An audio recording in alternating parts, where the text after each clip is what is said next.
নলবুড়ি গ্রামীণ হসপিটালে আসলাম আমি, ভাঙড় 1 নম্বর ব্লকের মধ্যে এটা পড়ে। হসপিটালের পরিস্থিতি কোন জায়গায় দাঁড়িয়ে আছে, স্টাফ কি আছে, কত পাচ্ছে, কি সুযোগ সুবিধা আছে, কোন জায়গায় গ্যাপ আছে, সেই বিষয়ে সব আমাদের আলোচনা হলো। বিডিও সাহেব ছিলেন, ব্লকের যিনি হেলথ অফিসার ছিলেন, আরো তারা অ্যাসোসিয়েট যারা ছিলেন, তারা আলোচনা হয়েছে। পানীয় জলের যে দুরবস্থা এখানে এমপি কোটা একটা হয়েছিল, সেটা অকেজ হয়ে পড়ে আছে। এই সমস্ত বিষয়গুলো, টিনেজ প্রেগনেন্সি নিয়ে যে সমস্যা, সেই বিষয়টা নিয়ে কিভাবে এটাকে বন্ধ করা যায়। টিবি রোগে যারা আক্রান্ত তারা নিয়মিত এখান থেকে ওষুধ প্রোভাইড করা হচ্ছে, তারা খাচ্ছে না, অনেক ক্ষতিগ্রস্ত হচ্ছে। 50টা যে সুস্বাস্থ্য কেন্দ্র আছে, অনেকের জমি নিজস্ব জমি নাই বা ভাড়ার বাড়িতে থাকছে, এই হচ্ছে ইলেকট্রিক সমস্যা, সেগুলো নিয়ে সমস্যা আলোচনা হয়েছে। এখানে যারা মেটার্নিটির যেটা ওয়ার্ড আছে, সেখানে যারা বাচ্চারা আছে, সেখানে একটু সমস্যা, ওই ওয়ার্ডের মেল ফিমেল ওয়ার্ড এক জায়গায় হয়ে যাচ্ছে, কমন বাথরুম হয়ে যাচ্ছে, এগুলো যাতে এক্সটেন্ড করা যায়, মানে বিল্ডিং এক্সটেন্ড করে এগুলো করা যায়, সেই বিষয়ে নিয়ে আলোচনা হয়েছে। এখানে সিজার হয় না,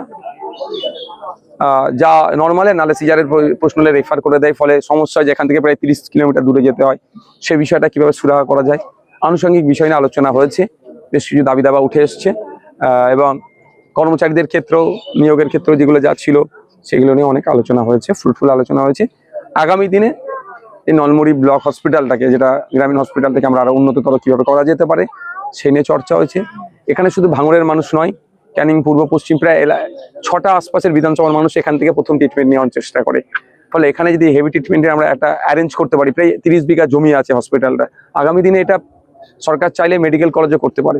আর একটা যেটা বিষয়, এই জমি, এই হসপিটালের জমি অনেক নাকি অবৈধ দখল হয়ে যাচ্ছে, অবৈধ, সেগুলোকে উদ্ধার করারও কথা আজকে আলোচনা হয়েছে। কারণ হসপিটালের জমি কোনো কথাই হবে না, হসপিটালের জমি হসপিটালের কাজে ব্যবহার হবে। এখানে যদি 30 বিঘা জমি আছে, সেটা যদি সবাই মেডিকেল কলেজ যাবে, তাহলে কলকাতায় হাজিকর চিত্তরঞ্জনে আর ছুটে যেতে হবে না, সব ট্রিটমেন্ট এখানে হবে। সেই জমিগুলো উদ্ধারের আলোচনা হয়েছে। থানার পক্ষ থেকে যিনি অ্যাডিশনাল বাবু ছিলেন, তিনিও আমাদের সাথে সহমত যে না, দ্রুততার সাথে সেগুলোকে করা হবে। নিরাপত্তার জন্য ব্যবস্থা আছে, লাইটের যেগুলো খামতি আছে, সেইগুলো, যে লাইটগুলো আছে কিছু জ্বলছে না, সেই বিষয়গুলো, এক কথায় সমস্ত বিষয় নিয়ে আজকে সর্বাঙ্গীন উন্নতির কথা হয়েছে, আমরা আলোচনা করছি। আগামী 3 মাস পরে আবার আমরা বসবো অফিসিয়ালি, তার মধ্যে আমিও কয়েকবার ভিজিট করতে আসবো। যে সাধারণ মানুষ যে এখানে আসলে একেবারে যে সিজারের কথা আপনি বললেন, সিজার নিয়ে এবারে কি পরিবর্তন চালু হবে? দেখুন, সেটা নাই যাতে এখানে হয়। এমনি এখানে প্রতি মাসে 80 থেকে 100 জন নর্মালি ডেলিভারি হয়। যদি কারো সিজারের প্রয়োজন হয়, তাহলে এখানে সেটা পাচ্ছে না, তাদেরকে দূরে চলে যেতে হচ্ছে, না প্রাইভেটে যেতে হচ্ছে। গরিব মানুষ প্রাইভেটে না যেতে পারলে তাদেরকে দূরে যেতে হচ্ছে কলকাতায়। ফলে এখানে যদি ওই অ্যারেঞ্জটা করা যায়, তারও আগামী দিনে যাতে চালু হয়, সে নিয়ে আলোচনা হয়েছে। আরো অন্যান্য ডাক্তার নিয়ে আসার ব্যাপারেও আলোচনা হচ্ছে। তার জন্য যে ক্যাটাগরি আছে সেটাকে আপগ্রেড করতে হবে, কিভাবে আপগ্রেড করা যায় সে নিয়ে আলোচনা হয়েছে।